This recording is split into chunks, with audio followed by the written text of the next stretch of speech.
Hey, welcome back, music lovers. Is episode number 3 of Matt and Cheryl's GenExcellent playlist. I'm Matt. I'm Sheryl. And today we enter a new year, 1974. You have 2 coffees. Robin Hitchcock, 1974. I can't believe you don't know that song, Sheryl. I don't know that song. I guess great I'll have song. to go and rectify that. So it's a feature of a playlist of mine. Robin Hitchcock, of course, we were big fans back in our Silver Platters days, working alongside one another. Yeah. I got to admit, I haven't really followed Robin that closely over the last 10, 50. He's continued to put out records, but I'm not as familiar with his more recent work. I haven't either. That's why I don't know that 1974 song, because it's good. It's good. Out after the 90s. Yeah, it was late 90s. It was on the A Star for Bram album, which was basically outtakes from the Jules for Sophia album. Well, I don't know either of those albums. Yeah, so. You should, because John Bryan, who is a big, I was going to say hero. I'm a huge fan of John Bryan's work, not only as a recording artist himself, as a backing musician, and as a producer. He has had a hand in all kinds of amazing music in the last 20, 30 years. He produced those records. So I'll definitely be talking about John Bryan more down the line at some point when we get into the 90s. That's almost for certain. But today we're talking about the year 1974. So our playlist so far through 2 episodes has reached 3 songs. Started with American Pie from 1972, and then our 1973 selections, Tie Yellow Ribbon Around the Old Oak Tree by Tony Orlando and Dawn, and Killing Me Softly with his song by Roberta Flack. We're sticking with hits right now. Come episode 4, we'll start to bring in our personal favorites and a little teaser. They're both big hits as well from 74. That'll be episode 4. Today we're taking 2 big hits from 74, though. And both songs that I like quite a bit. Both songs I think that fit great in a party playlist. One is a proto-disco classic called Rock Your Baby by George McCrae. And the other is The Joker, which was Steve Miller's breakthrough hit single in 1974, actually released late 73, but was number 1 hit in the USA. And then years down the line came a big hit elsewhere because of its use in a Levi's ad. We've seen that, I don't know how far back that's been happening in Britain in particular. And Levi's has caused a number of old songs to re-enter the charts and hit the top of the charts in England.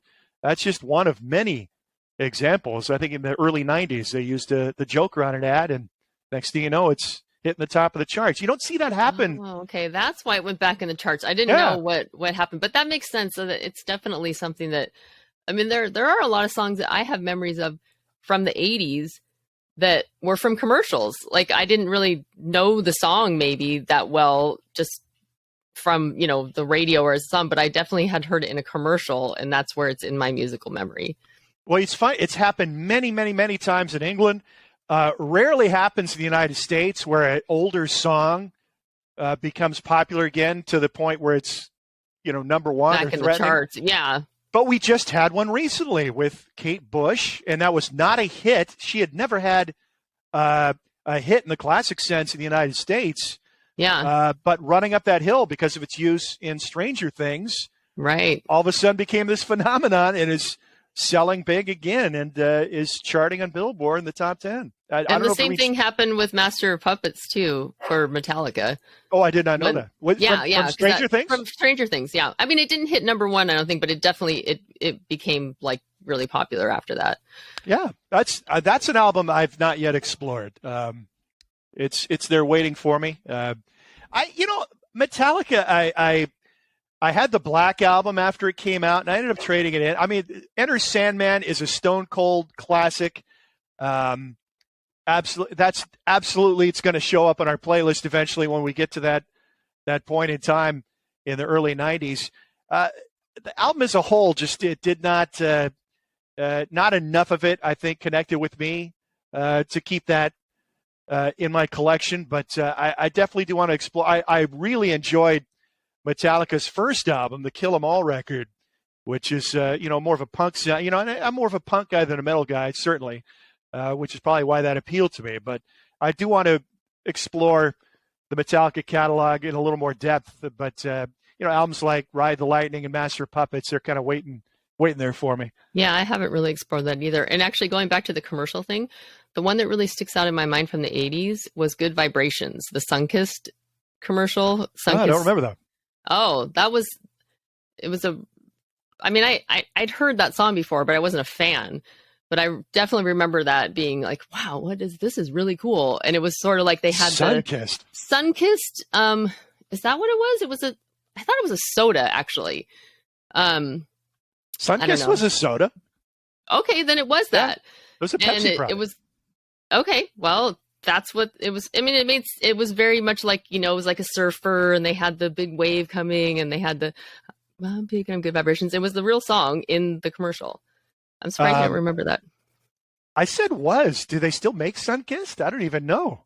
Is that still a thing? I don't know. I've not remember seeing it. That's so funny you bring that up, because I was just talking about this with somebody the other day. Now, on my mom's side of the family, like my cousin Brian is president of the regional bottling co-op for Pepsi. So I grew up in a Pepsi family. I was basically nursed on Pepsi. So I tried all the Pepsi products known to man, and I was reminiscing about how. Do you remember something called Pepsi Free?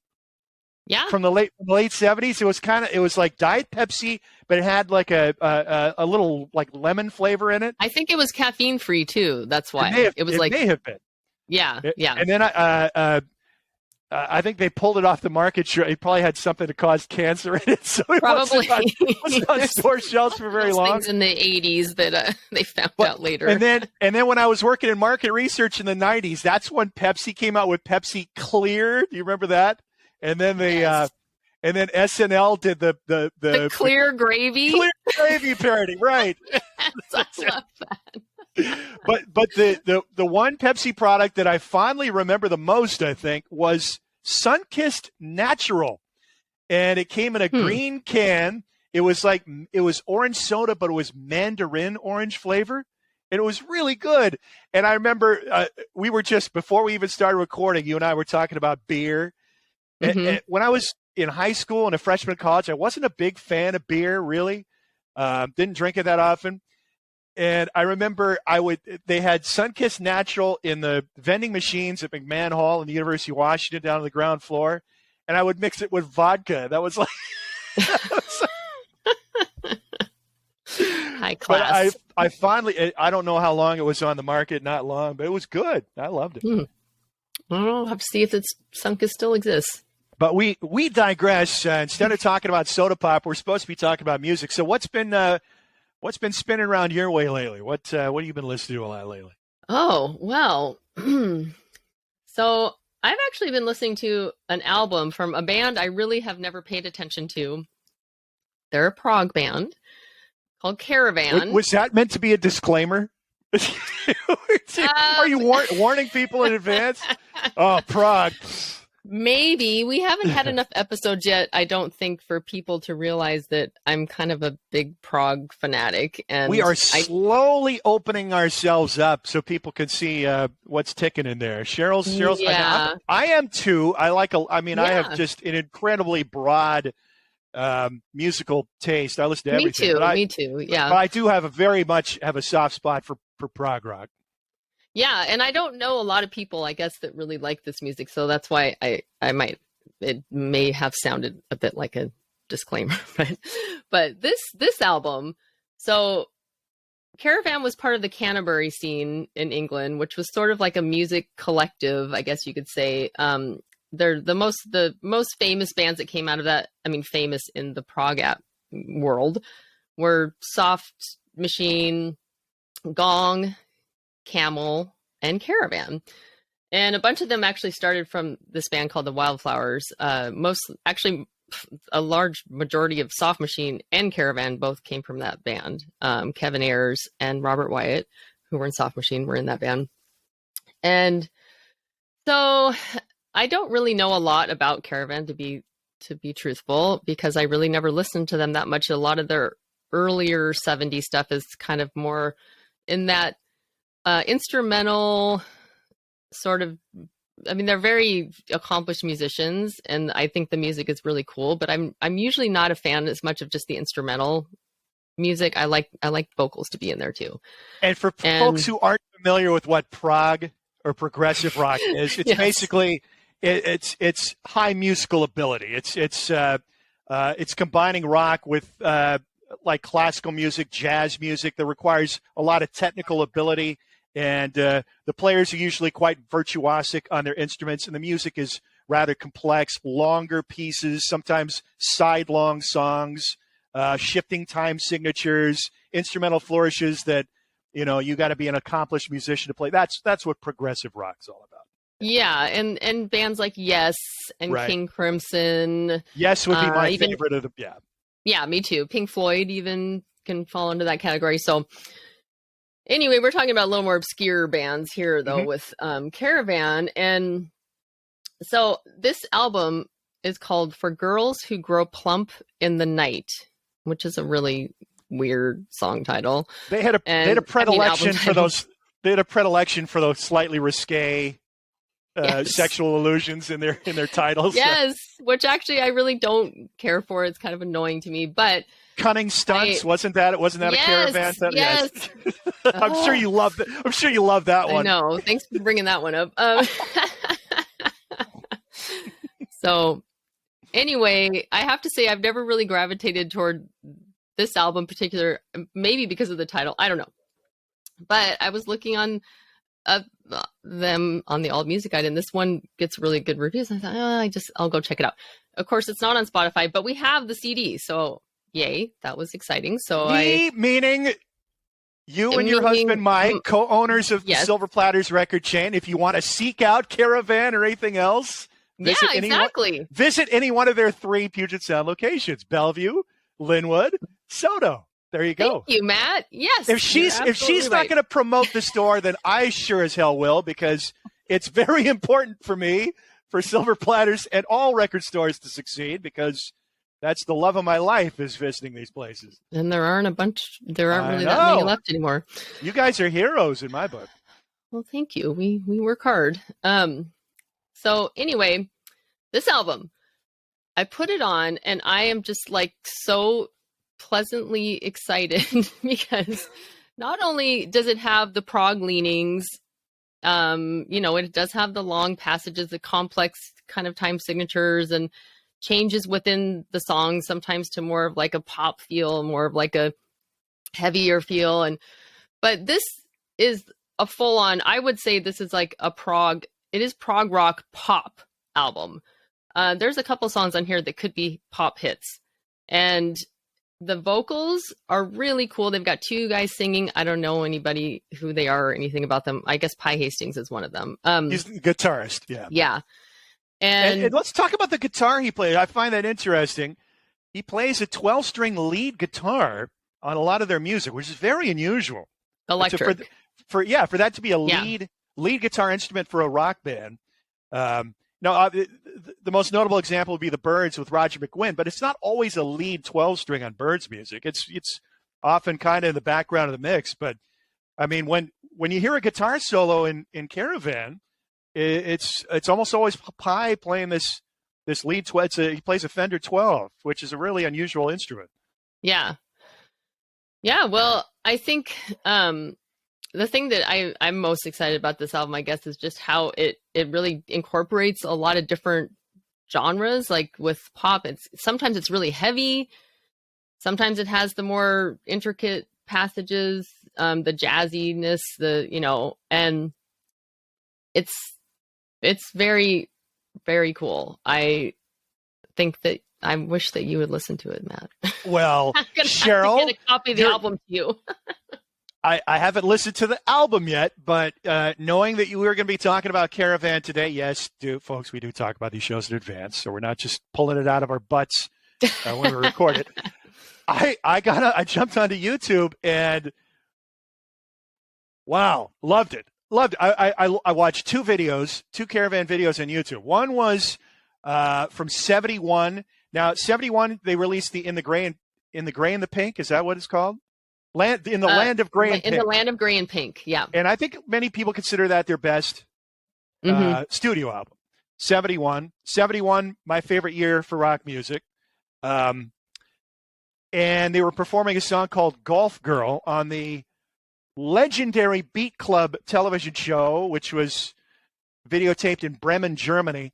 And it is a absolute mind-blowing treasure trove of music video ecstasy. I mean, just perfectly recorded sonically and visually, vintage, and all these great rock bands of the era. A lot of obscure progressive bands of the era went on that show, and it was almost always recorded totally live in the studio, beautifully videotaped, beautifully preserved, beautifully recorded sound-wise. And I'm repeating myself here, but it's just, that's how important it is. Yeah. I mean, I remember when I was still working at the radio station here in Hillsborough, the late, great KUIK, getting in the studio. I used to work late nights.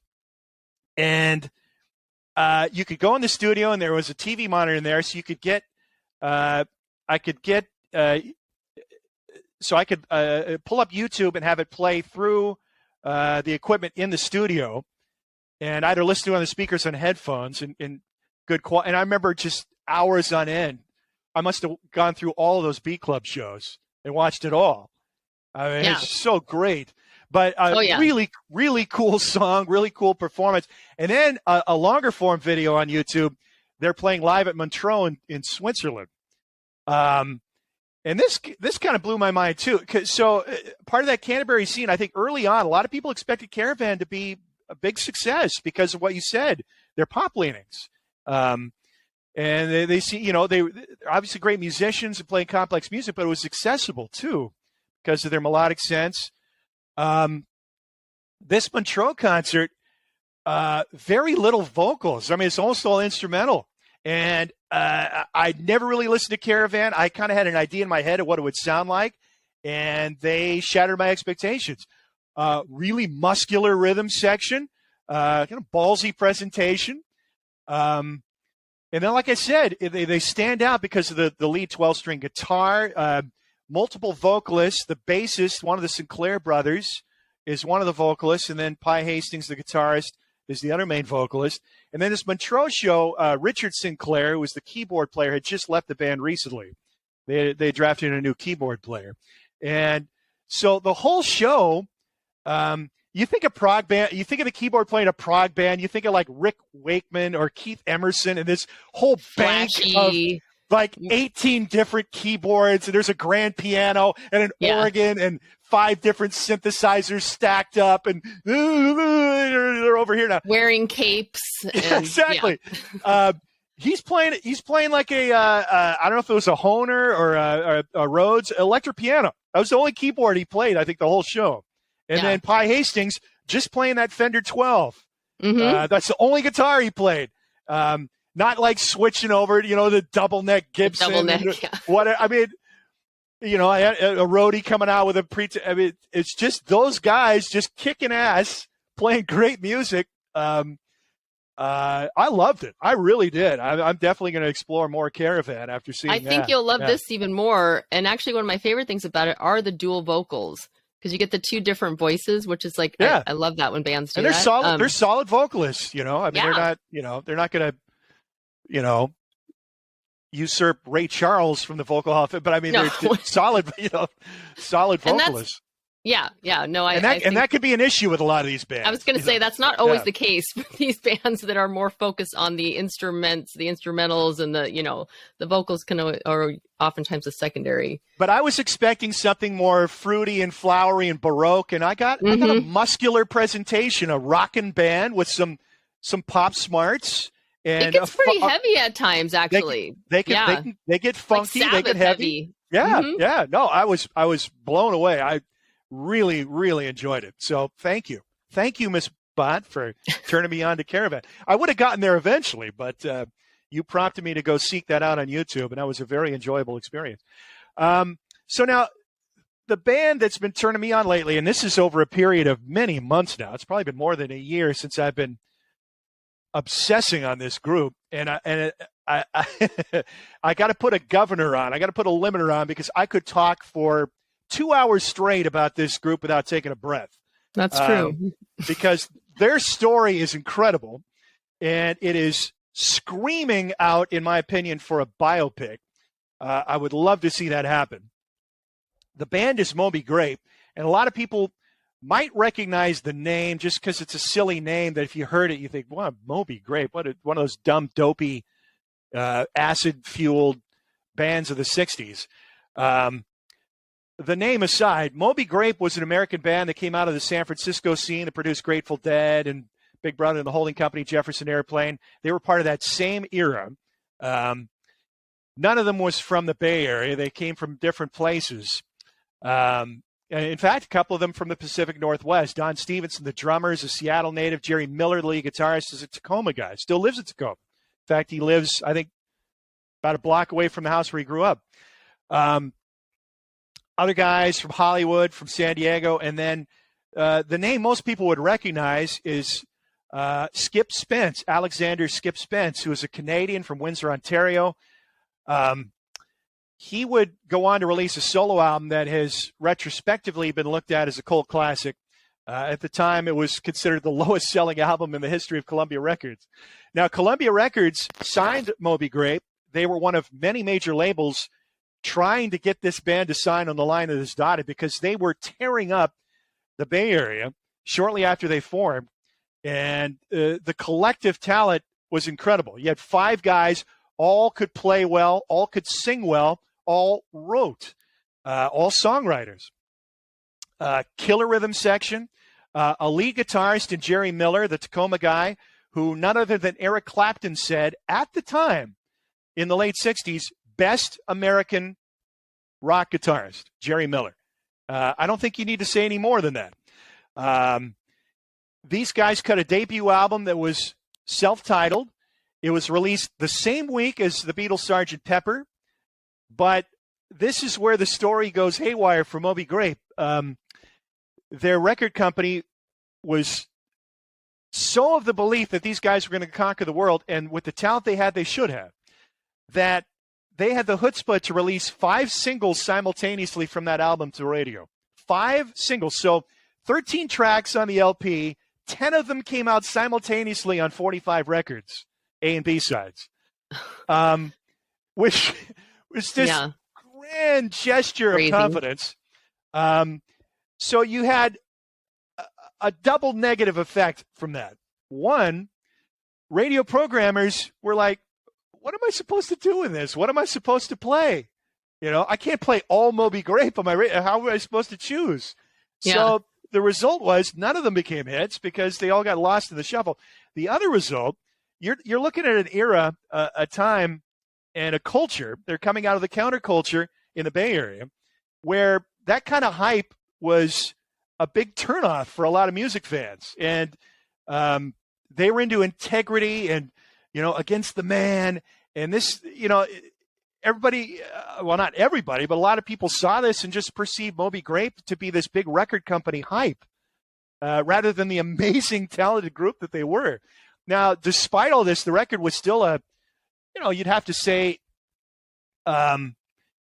in general, a success. It sold pretty well. It charted pretty high. They got played on underground radio. None of the singles became hits. Nothing. I think 81 was the highest charting, the Omaha, which is probably the best known song off the record. So that was kind of the beginning of the end. They had a drug bust. They had a record release party that was a disaster for a number of reasons. Again, a lot to do with the record company hype, overblown. And this bust, all the guys were later acquitted, but it kind of gave them a bad reputation. Promoters started to be wary of them and not wanting to have them play their venues. And then they released a second record called Wow. And it was coupled with a second, so it was sold coupled with another record called Grape Jam. So the reason the Moby Grape, the first record, is still revered to this day And if you read reviews of it, a lot of them say the same thing, hasn't dated a bit, which is very true. The reason it hasn't dated a bit is it's because it's very song-oriented. And a lot of the bands in the Bay Area at that time, 66, 67, 68, it was all about, spacey jams and improvisation and long tracks, Grateful Dead, obviously the paragon of that. And this record, boom, boom, they're just hitting you with songs. And a lot of them are barely 2 minutes long. They get in and they get out. They do their thing and they're done. And then they go on to the next one. And you've got all these varied influences coming in there. Rock, R&B, blues, country. Very eclectic group. A lot of different influences. But just one great song, beautifully played, beautifully recorded, beautifully produced, one after the other, but pretty basic. It's the whole record is pretty much recorded live in the studio. Now you get to the Wow record. So I said Moby Grape's first album released same time as Sgt. Pepper's. They started recording Wow late 67, early 68, released in early 68. And this is a different proposition. It's a much more heavily produced album. You got, the first record, there's like little sprinklings of psychedelic effects on it, but not much, very subtle. They bring in a lot more studio technology on Wow. They bring in strings in the arrangements. They bring in horns in some of the arrangements, different effects produced in the studio, psychedelic or otherwise. But you still get this great variety of songs from these different songwriters and singers, and still a lot of amazing music on that record. But it was considered a big disappointment because it was not short, snappy, immediate pop songs. More produced, less raw. Right. Yeah. But I think it was judged unfairly because of that. And then I particularly look at that record in comparison to a record like Love's Forever Changes, which is now this universally revered classic album. And that was Love's third album, released late 67. Same deal, very Baroque, lots of string arrangements by David Angel, horns, mariachi horns, all this stuff thrown into the mix. And that album is universally revered and loved, while even now, retrospectively, they still dog Moby Grape's Wow. Now, the Grape Jam album might have had something to do with it, because that was their concession to the more contemporary style of music coming out of the Bay Area, the jam stuff. So they released a whole record of just studio improv jamming. And they had a couple of extra guys in the studio helping him do it. A lot of people don't know this. Mike Bloomfield, who was the first American rock guitar hero out of the Paul Butterfield Blues Band, those first two classic albums, the self-titled album East West. And then he went on to form Electric Flag, which was a rock and horn band which predated Chicago. Amazing blues player, troubled guy, died young, it was a horrible junkie for years, and almost forgotten today, which is, he was a pioneering guitar player. So he's in the studio helping them. And then Al Cooper, who was this Zelig figure in 60s and 70s music, just pops up everywhere on the Dylan record, on Like a Rolling Stone. He's the guy playing the organ. There's the whole story about how he snuck into the studio and just kind of improvised this organ bit that's not his instrument. He's a guitar player. And he's like, he doesn't know the track. It's a typical Bob Dylan session where the musicians are just like, all right, let's follow Bob. Let's see where he's going. Spontaneous. And he's like behind the beat the whole song. But it's kind of the backbone of the song, though. You couldn't imagine the song without it. Without it, yeah. And the producer, Tom Wilson, was savvy enough to realize that, and Bob Dylan as well. Bob Dylan, no, keep that organ. Yeah. So Al Cooper is on that session. Now, those who are of a generation a little older than us, the Bloomfield Cooper Still Super Session album was a massive hit record in the 60s. That came out later. This was the first album of its type. Just guys jamming in the studio. But I've listened to it once. Nobody really loves that record. It's just, it's okay. The jams just don't really go anywhere that interesting. They had to do it so they could name their album Grape Jam. I mean, it only makes sense. but I think WoW gets underrated because of it. It gets kind of, it's like an anchor pulling it down even farther. So you got the people dogging it for the production, and then the fact that it's with this Grape Jam album, it's written off. This album is so due for reappraisal, in my opinion. I'm not going to put it on the same level as their first record, but I think it for what it is a great record. I love it. I've been listening to it nonstop. And like I said, due for reappraisal. And this band is sadly underappreciated, underrecognized, practically unknown by people our age and younger. And they should have been the American Led Zeppelin. They were that gifted. I was ready to say that I didn't like this album because I'm actually I appreciate the first album. I get that it's a total classic. It's not exactly my style. Like, I don't love it or anything, but I think I do understand that it's a really good album. And when we were talking about WoW just yesterday, I think I believe I said I don't like it. You did say that. You did say that. So then I started going through and listening to it again, and I was like, well, actually I do. There's this one song I really like called He that sounds like it could have been on the soundtrack to Head, the Monkees album Head. Now this is this is a Peter Lewis composition. Peter Lewis, one of the three guitar players, and that's another pioneering thing. Moby Grape and Buffalo Springfield, the three guitar attack. Peter Lewis, his role as a guitarist, he was a very accomplished finger picker, like folk finger pick guitar. Beautiful work. And then his songs, I think if you're a Neil Young fan, they're kind of in that same vein, a lot of his songs, kind of that same vibe. Yeah. He is a That's beautiful why I really song. like this song, because the guitar is gorgeous on it. And it's... And do you know, the guitar interplay with the bass at the is such a beautiful piece of music, and it really it sounds a lot like metal era Pink Floyd. Kind of has that vibe for me. Yeah. So I was like, well, I really like that song. And then I really like the song Rose Colored Eyes. And beautiful, Wind. haunting song. Yeah. So I think what I'm realizing is that I actually like this album better than their first album. I appreciate the strings. There's a turnaround. I think the strings really lift it and add a lot to it. I think the strings and the horns are beautifully deployed and recorded across the board. Yep. Yeah. And initially, my turnoff of this album were the Jerry Miller songs, which are kind of the blues based kind of good. There's one that's called Miller's Blues. I think it's just a long guitar jam, but he can let rip with the best of them. Yeah, he can. So it actually, the more I listened to it, I was like, okay, these songs are not a deterrent to me. You know, they're good songs. It's just I don't really necessarily like that genre as much. But the other songs, I really enjoy. I think they're great. And I think that I agree with you that this album needs to be reassessed, because also Moby Grape stuff is not available on Spotify. You can't, I mean, there's some songs you can stream on both the albums. For some reason, that not all the songs are available. But I think their third album's Moby Grape 69, which actually came out in 68, end of 68. I believe that entire album is available for streaming. But and the collection, the Moby Grape collection, which does have a lot of songs from WoW on it, but not all of them.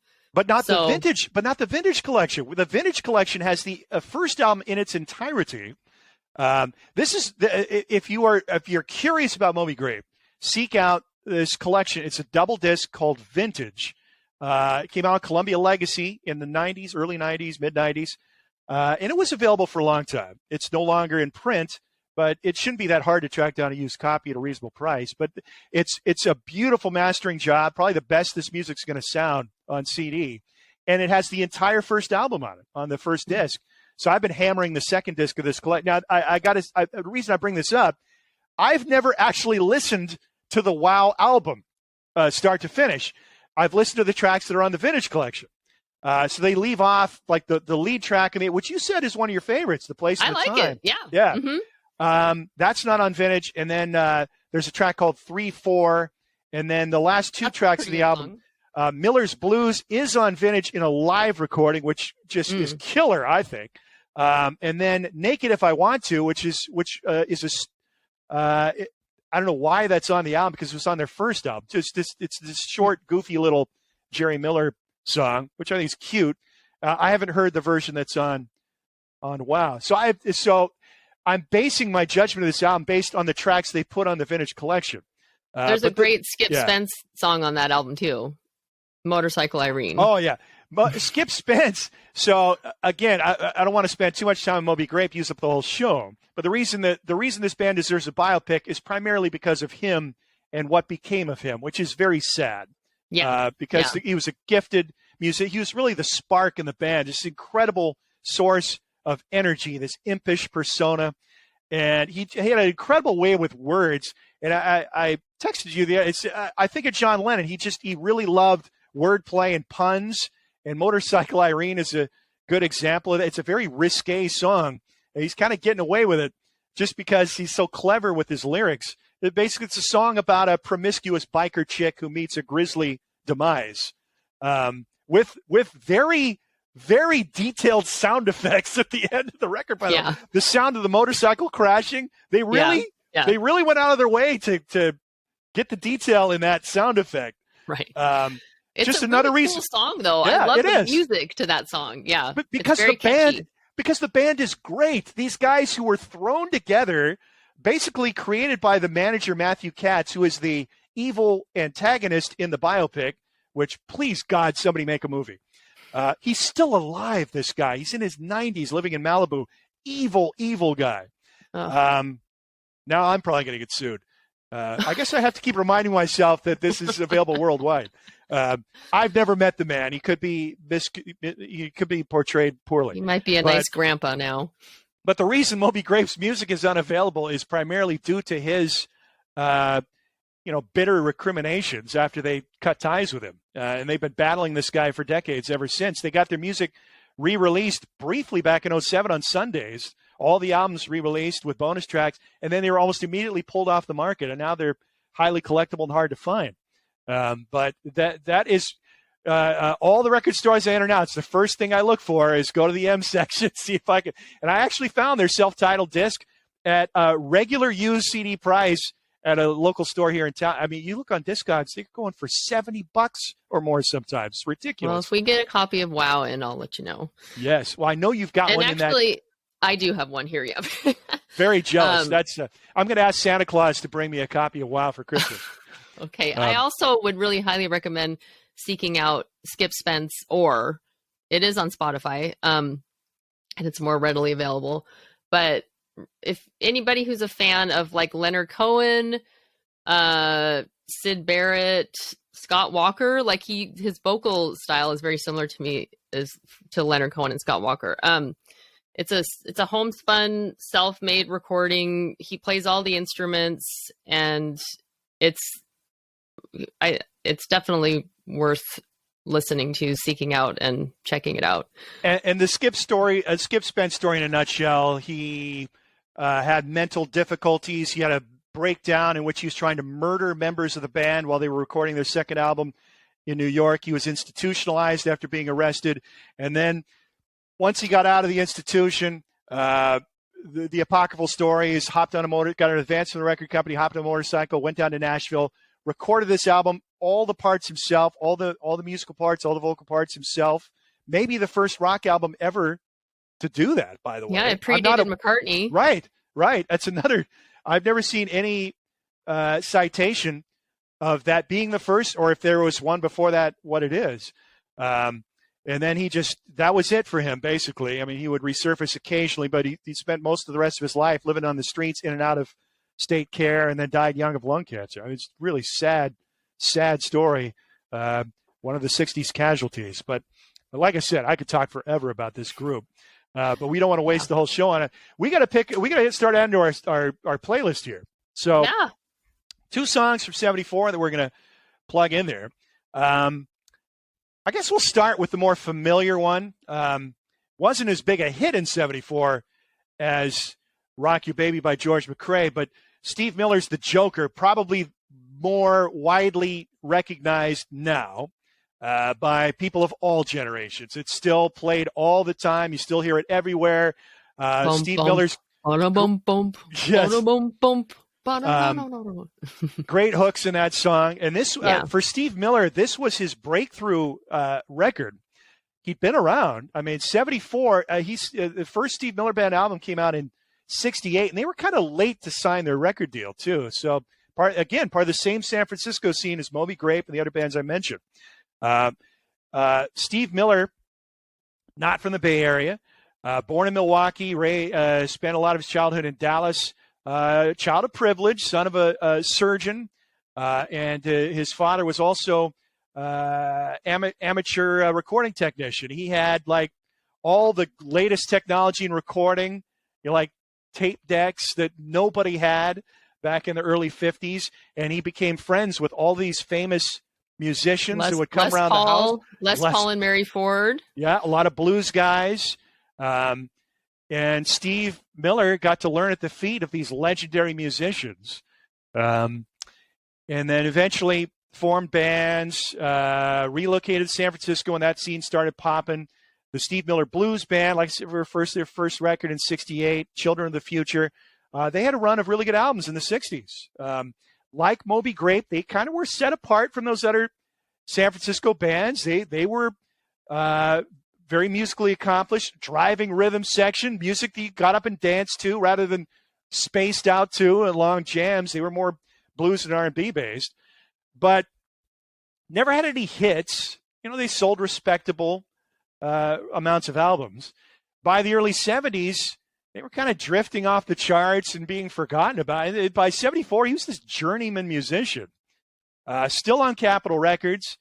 If you watched episode 1, we talked about Don McLean a lot and his personality, iconoclast. Steve Miller, kind of one of those same types, had his stuff together, wasn't, this spaced out, drugged out rocker, had his business acumen, smart guy, had his house in order, constantly battling with his record label.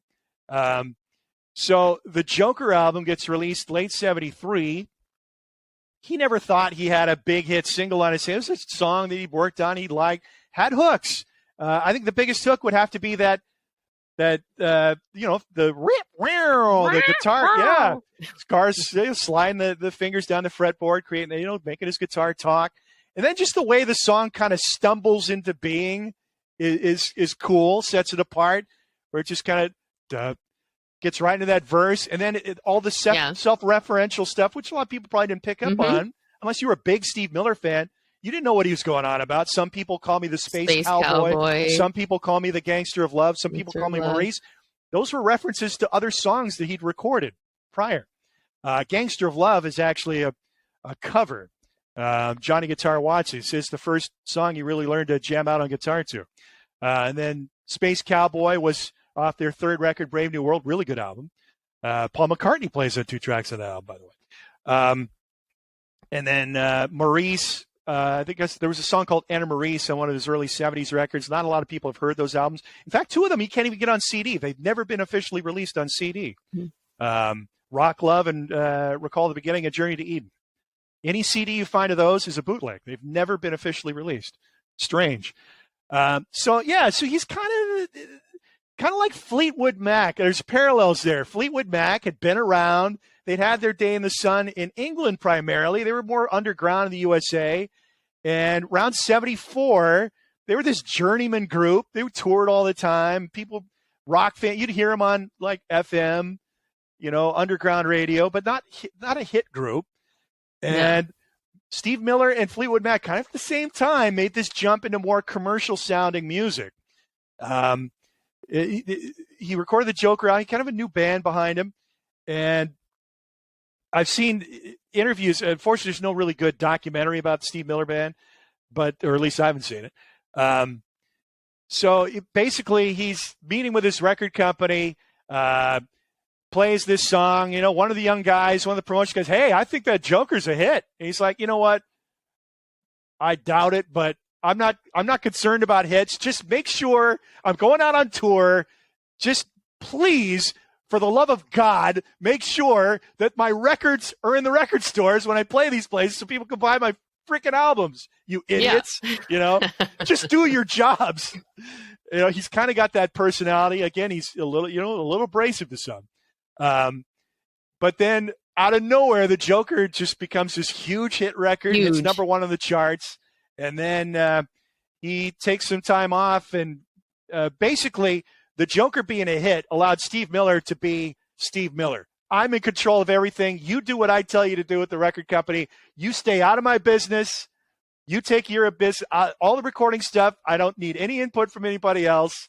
He recorded these 2 albums pretty much simultaneously, Fly Like an Eagle and Book of Dreams. Fly Like an Eagle have been floating around for a few years. If you look on YouTube, there's performance clips from Don Kirshner's rock concert and Midnight Special 3 years before that was released. He was messing around with that. But yeah, pretty much every song from Steve Miller Band's greatest hits is from 2 albums. Fly Like an Eagle and Book of Dreams. Only except one the song The Joker. Yeah, The Joker is the only song not off those 2 albums on the greatest hits. And we all know any rock fan with any kind of collection has got Steve Miller's greatest hits in there. Oh yeah, it's ubiquitous. Mm-hmm. But the song was a hit for a reason. It's got hooks. It's catchy. It's so catchy. It's fun. It's laid back. It's good. It's got a fun singable. It has a singable chorus, which seems to be kind of one of those prerequisites for a song that just has longevity and continues, to be popular. And it's a hit on the pop charts, but it's got that pot reference that for the rock heads, the FM guy. I'm a toker. Oh, we all know what that means. Yeah. Maybe Grandma didn't catch on, but she'd sing along anyway. And boom, it's a big hit, and still many people's favorite song. And one he is required to play at all his shows. He still tours all the time. And again, it's like Don McLean. You get one big hit record. He's in control of his publishing. He's in control of everything. And now he gets to do the whole thing on his terms. And then after the next 2 records were huge hits, several number 1 records, singles, big album sales. Basically, he gets to cruise the rest of his life and do it on his own terms. One of the things I really like about the Joker, if you go online and watch, and a lot of these are newer clips, but it's a great song. I love the song. I love the slide guitar. Yep. But he does a lot of acoustic versions. You can find online him doing it, just him acoustic, and it's still as great of a song with just because the guitar is actually really cool in a picking form. When he does it acoustically. I think that's kind of that. Oftentimes, if you can find a song that works just as well, electric and acoustic, that kind of says a lot about. He's a really good live performer. And even years after he stopped having hits, I remember when I was in college, they played. Do you remember the early years of the Gorge Amphitheater? What a zoo! I saw what a that zoo that was! Yes, those early concerts were absolute bedlam because people could bring as much alcohol as they wanted in there. And it was nuts. But he was one of the early big acts to play the Gorge, in my recollection, wasn't he? Yeah. Yep. That was a huge. But again, we're fast forwarding ahead in time here. We should probably refrain from talking too much because I think we'll probably have more Steve Miller on our playlist before all is said and done. But I mean, really, the biggest show of that era, the biggest touring concert of that era, had to have been Steve Miller Band and the Eagles with Pablo Cruz opening. I mean, wow. I mean, they were all at their commercial peaks. This is the Eagles after Hotel California, Steve Miller after Fly Like an Eagle and Book of Dreams. And then Pablo Cruz had some big hits on AM radio at that time. I mean, that was a huge stadium tour. Mega. But, Steve Miller still tours a lot and occasionally releases records to this day. But the Joker got it all started. And, there's a lot of Steve Miller Band fans only know him from the greatest hits. And then you've got others who prefer the 60s Steve Miller Band. I like them both quite a bit. Yeah, I think that they both have their merits for sure. But I definitely know the greatest hits, or those 2 albums, or those 3 albums, I guess, Joker, Book of Dreams, and Fly Like an Eagle more. Yeah, you couldn't have gotten away from that music. And then I know I'm not alone as I think he's got a particular fan base, the Pacific Northwest, that he connected with just by referencing Tacoma in the song Rockin' Me. Oh, yeah, that's true. Yeah. Well, he lived here for a while. I He think lived he in lived Seattle. on Mercer Island. Or, yeah. He lived in Seattle, and he also had a spread down in Southern Oregon for a while and built a recording studio there. I think now he lives in Idaho, if I'm not mistaken. Ketchum, Idaho. Anyhow, so that's one of the songs on our playlist. The other one, you're going to find as we go along here, particularly during this time period, that I was a little disco kid back then.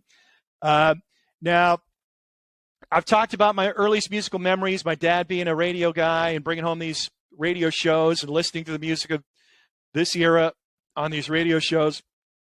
This song would have been on those records, but it didn't connect with me as a youngster. I didn't come to this song until much later. And it's Rock Your Baby by George McCrae. Now, I was a huge Casey and the Sunshine Band fan as a kid. Again, spoiler alert, there will be Casey and the Sunshine Band, one song on a later episode on our playlist. This is before anybody knew about Casey and the Sunshine Band, really. They hadn't any big hits yet. They came out of Florida, Miami area. TK Records was the label they recorded for. And this is the earliest days of disco starting to bubble up and become a thing. Harry Wayne Casey and Richard Finch, they're kind of the brains behind Casey and the Sunshine Band. Keyboard player and a bassist. They both worked for TK Records in the studio, and they were messing around with this track. They'd released a couple of singles, I think, at this point that hadn't been big hits, maybe on the R&B charts, but not on the pop charts. They recorded this track, and they loved it, and they presented it to the label owner, Henry Stone. And Harry Casey, he's the KC of Casey and the Sunshine Band, tried to sing it, but the key was too high for him. It didn't suit his voice. So you had this. They were basically working on a session for a female recording artist named Gwen Guthrie. Her husband, Gwen McCrae. I'm sorry, Gwen Guthrie is a different recording artist. Gwen McCrae. Her husband George, also a musician. They had done stuff together as a duo. At this point, George is kind of her manager. He's still doing like sessions, backup vocalists, performing in clubs in the Palm Beach area. He happened to be hanging around. Gwen was gone for whatever reason. It's her session, but she had departed. It was like 1 or 2 in the morning or something. And they listened to this track, and the label owner loves the track. Casey can't really hit the notes. He's like, well, have George cut it, and see how it sounds. He can hit. He's got a high voice. And at this point, the track is still pretty much a demo. It's got a primitive drum machine on it. Drum machine, yeah. Kind of basic keyboard sounds and really some cool guitar work on there. George Jerome, I think is the guitarist. So they go back and they pull George into the studio, have him cut the vocal. They bring it back to Henry Stone. He's like, that's it. That's a record. I'm releasing it. And I think Casey and Finch are probably, well, it's just a demo. It's a demo, really. And if you listen to it, it sounds like a demo, but it's got a certain vibe to it that just works. Mm-hmm. So it's not the full-on disco production that Casey and the Sunshine Band would become known for later. It's more simplistic, more basic, raw, not a whole lot of bottom end on it. But it's kind of got the primitive drum machine, and it really set it apart. You didn't hear a lot of that. So Sly Stone had messed around with these drum machines. Family Affair, you can hear it on there. That predated this. Actually, I think the first use of a drum machine on a record that was a hit was Robin Gibb of the Bee Gees. It was a song called Saved by the Bell. It was a hit in England, not in the USA. And then Sly cut a record with his sister. I can't remember the name of the song, but she recorded as Little Sister. Sly Stone was the producer and played on the record. That was a minor hit in the USA, kind of the early drum machine. But it was still kind of an unusual sound for a record during this time period. But George McCrae's voice on those high notes, it's just such a smooth vocal performance. And disco would become known for these big, lavish productions with strings and horn sections, multiple percussionists, sometimes multiple guitarists, 20, 30-piece band. I mean, the whole perception of disco is being mechanical, and it's kind of a misnomer. At least in the early days of disco, it was like the last stages of big band music. You had these huge orchestra, like Barry White's records. You go back to 71 with Isaac Hayes, you could make a claim the theme from Shaft is the first disco record. That's got all kinds of stuff going on it with strings and horns. And but you see the elements that would become disco there in that song. But this was very primitive, but it was a massive, massive hit, not just in the USA. I believe it hit number 1 on the charts in 51 different countries. And then, wow. George McRae at his time in the Sun, he got another, he didn't have any big hits other than this. There was a song called I Get Lifted, which is more of a hard funk track. It was really cool. I don't know a lot of his other music, but by the end of this, I mean, he put it on an album. The album sold pretty well. I think he only had 2 albums that made the charts, and then he was basically, by the end of the 70s, he was done. He'd faded away. But this song was just a massive hit worldwide. I think it sold over 11 million copies. And he was just in the right place at the right time. The great stories to record this song. There is so much that goes into having a hit record, and a lot of it is just pure luck and serendipity. Yeah. He was in the right place at the right time. It's like, hey, George, you sing high. I can't hit these notes. Why don't you give it a shot? Next thing you know, he's a star, and he's like, now if you look at the performance clips on YouTube, they're all lip sync with just goofy, corny 70s effects behind him. I couldn't see anything of him singing live from the era. But this song is just. But it is his voice. It is his voice that really brings what really lifts the song and brings brings it to a point that it stands out. Woman, take me. Yeah. And this, it's so smooth. A lot of disco's about dancing, but a lot of it is sex too. I mean, it's undeniable. Yeah. And this is one of those songs. I'm pretty sure this song soundtracked a lot of future births. I'm pretty sure this was playing on the stereo when mom and dad were getting it on back in 73, 74 for a lot of people born in that era.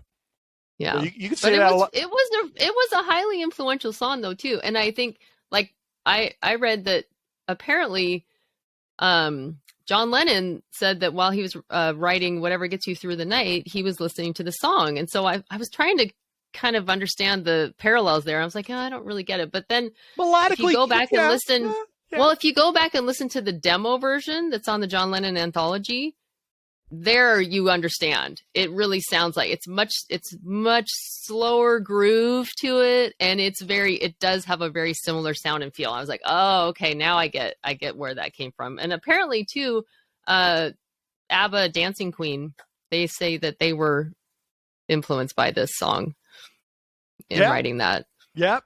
Dancing Queen, one of the biggest hits of the disco era. And then Miami would become this recording mecca at this point in time. I mean, you already had a few hits that were cut, like Timmy Thomas, We Can Live Together. I can't remember the name of it. I love this song. Again, very primitive. Just and I think that had just a drum machine in the background too, organ and drum machine. But Derek and the Dominoes recorded Layla there. That's going back to 1970 at Criteria Studios in Miami. And then all of a sudden, you had all kinds of people flocking to Miami. And then Casey and the Sunshine Band. Later in the year, and then particularly in 75, they blow up. They were, people forget how massive they were. They had 5 number 1 hit records and a number 2 in the mid and late 70s. But so one of the disco epicenters would be Miami, and this was one of the songs, the very earliest days of disco, that was very groundbreaking and influential, as you mentioned, and still to this day, very enjoyable listening, and certainly not going to put a damper on any party, that's for sure. Yeah. I think it fits in the playlist. All right. So we're up to 5 songs on the playlist. And before we part ways, I think we got to pick our favorite albums from 74. It's an unusual year for albums for me because a lot of the big rock acts didn't release records that year. No Zeppelin, no Pink Floyd, no Who albums came out that year. And I was looking down my collection and I was like, it kind of surprised me. I've got all these 74 albums, but very few of them do I know that well. So, some I've barely listened to, some I haven't listened to. One I've been getting into lately, though, is Queen 2, the second Queen album. And Queen is a funny band because they're one of the most eclectic rock bands ever. So many different things going on in Queen's recording career. But their earliest records, they were heavy, man. I mean, they were a heavy band. And Queen 2, you've got real heavy music, a lot of psychedelic stuff on there. And then you start to see the elements of what Queen would become, the kind of the operatic stuff. The more theatrical feel. The masked harmonies, the heavy production. It's not a good sounding record as a result. So we're still talking about primitive recording here, and they're overdubbing ad infinitum. So it doesn't sound that good, the record. But man, side one, which is it's kind of a kind of a conceptual record. The White Side is primarily Brian May's work. He did a lot of the songwriting in there, and then Freddie Mercury's songs are primarily on the second side. The Black Side, a little darker. The Black Side opens with Ogre Battle, which retrospectively very influential on speed metal and hardcore punk. You were really hearing that kind of dark, heavy, fast guitars like that. I mean, it was pretty early on for that. Although that's only segments of Ogre Battle. A lot of it would lapse into more what we recognize with Queen is these kind of Baroque operatic melodies and vocals. But Brian May, really some killer stuff on side one of that album. I love the White Side. Father to Son is this epic track. After the intro, which is this really cool guitar effect. It's Queen would trumpet at that time. No sense. They got a lot of interesting sounds out of guitars. Brian May, we know, is this, he's got these advanced degrees. He's a scientist, build his PhD, own. Yeah, exactly. Really brilliant guy. Built his own guitars and effects. Got a lot of cool sounds, and he was a killer guitar player. And then you look at vintage live clips from that era. It's just mind-blowing how good these guys were on stage. Freddie Mercury in particular. What an amazing vocalist. Yeah. Maybe you can easily make a claim he's the greatest rock vocalist of them all. Based on pure technical ability, range, and power. Mm-hmm. And they nailed every note live. It's just amazing to me. But this is a record a lot of Queen fans. I was just going to say, I haven't listened. Yeah, I really hadn't listened to this album, and until we started talking about it. And actually, I think it's probably I don't know. I'm not a huge Queen fan, but right now it's my favorite Queen album. Yeah. Oh, for me, for sure. Especially the White Side, the Brian May side. And I didn't realize that he wrote so much of. I don't know how much he wrote for the band actually as time went on, and maybe it was more Freddie Mercury heavy after when they started having more hits. They all wrote, and 3 of them sang. I didn't really have the. I know Roger Taylor wrote and sang too, and he does have one song on the White Side as well. But he always kind of seemed to me like the George Harrison of the band. Like there'd be 1 or 2 songs that they'd throw in every album of his. But he was more the straight ahead rocker of the 3. Yeah. Brian May definitely had a good melodic sense. In fact, someday, one day, I'm still really learning this album. I haven't absorbed it all yet. That's a beautiful song. It's just I kind of think of Spirit from that. Turn of the 70s era when I hear that song. Just a beautiful production, and he's a fine singer. But great record. And then that was kind of just really their first 2 albums had that sound, and then they started getting wild with all the the Queen, the elements of Queen that most of us recognize now came later. Yeah, I think that start to see it here. You start to hear it a little bit on the Black Side on Freddie Mercury's songs after Ogre Battle. That one definitely is more heavy. But then as the Black Side goes on, you start to get more of that theatrical prog meets theater kind of feeling that would be more prominent on their albums to come. But I think it would be fair to characterize this album as prog metal, a lot of it. And, I think so. Yeah, that was kind of the end of that after this. I mean, occasionally we would return to that, but for the most part, this was the end of the line for that. And I'm really loving this record. Yeah, I am too. So actually the album I chose for 74, I think could maybe fit a little bit into the prog vein, but more like how a Pink Floyd would fit into prog. And it's Supertramp, Crime of the Century. Ooh, Supertramp. There we go. So this is an album that I've loved and been very familiar with since high school. It kind of fed right into that angsty teenage mind at that time for me. And I feel like it's sort of a more mature, kind of less whiny version of The Wall, Pink Floyd The Wall. Because it does have a lot of the same themes, and as far as the lyrical content goes. At the time, I mean, that album did have a few hits. Dreamer, which everybody probably knows that song from the radio, and Bloody Well Right were both from that album. They're using Dreamer on a commercial nowadays. I couldn't tell you what it's for, but I've heard it on a TV commercial. Yeah. Yeah, I think it's still a popular song. School is a song that you often hear on FM radio. Remember hearing that on KISW? So the album is actually kind of split between two of the primary songwriters and vocalists in that band, Rick Davies and Roger Hodgson. Roger Hodgson's the one that has the higher voice that is more familiar to a lot of people because a lot of the hits were sung by him, written by him. Take the Long Way Home, and he's the dreamer, you know. But they both are great songwriters and vocalists. And that's one of the things I really like about this album is that you get the two really different sounding vocals. Right. That the interplay between the two, sometimes on the same songs, really makes this album stand out. I think it's kind of like the Caravan album, the same sort of thing where you get the two vocalists. I love that. And they really do it well on Crime of the Century because I think that as songwriters and vocalists, they have their own distinct style.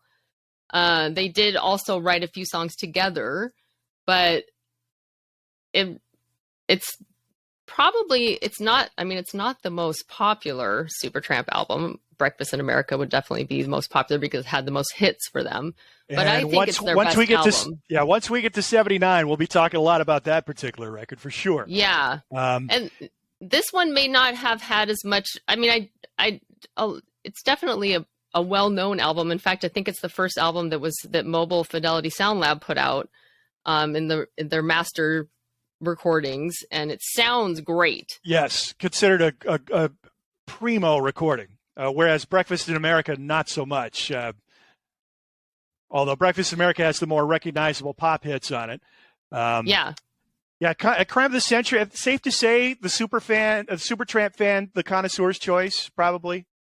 Of all their albums. Yeah. I mean, I don't know, but I know it is definitely mine because it works so well as an album. You know, the whole album together. It's one of those that you just want to put on headphones and just sit there for 45 minutes and listen to it all the way through, and it all works. You can pull out a few songs that you recognize from it that did work as singles too, but overall, I think just the whole album is great. And I think that it's probably one of my favorite albums of all time. Well, I have to admit, I've never listened to the album other than the songs that you mentioned that were hits and FM hits. Dreamer, Bloody Well Right was a two-sided single. I have that 45. I've had it for years. And then School that you would hear on FM rock radio. I was a huge Supertramp fan as a kid, still am, of the Breakfast in America era in particular. Mm-hmm. Roger Hodgson, the higher singer, he had more of the hits were his. Yeah. But I do love Richard Davies as well. In fact, my favorite, if I had to pick one Supertramp song, would be a Davies song, which we'll talk more about when we get to Breakfast in America. That would be Goodbye Stranger. But yeah, great band, great pop smarts. Like you said, love the contrast between Hodgson and Davies, the different songwriting styles, the different vocal styles, and definitely an album that I've not come around to, but will eventually, for sure. You got a lot of listening to do. I know. So do I. I know.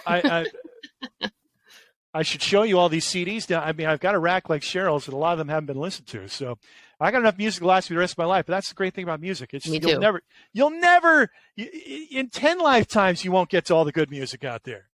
You know, you just got to keep plugging away. And that's what we're helping you do here, is try and find the best of it. So to recap, we've added 2 more songs to our playlist from 1974, Steve Miller Band's The Joker and George McRae's Rock Your Baby. We got 2 more songs to come from 74, but we're going to have to wait for another episode for that.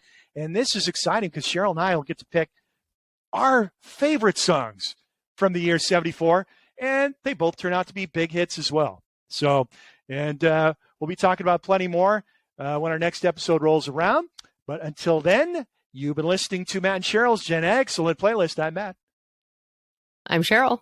And thanks for joining us. Talk to you later.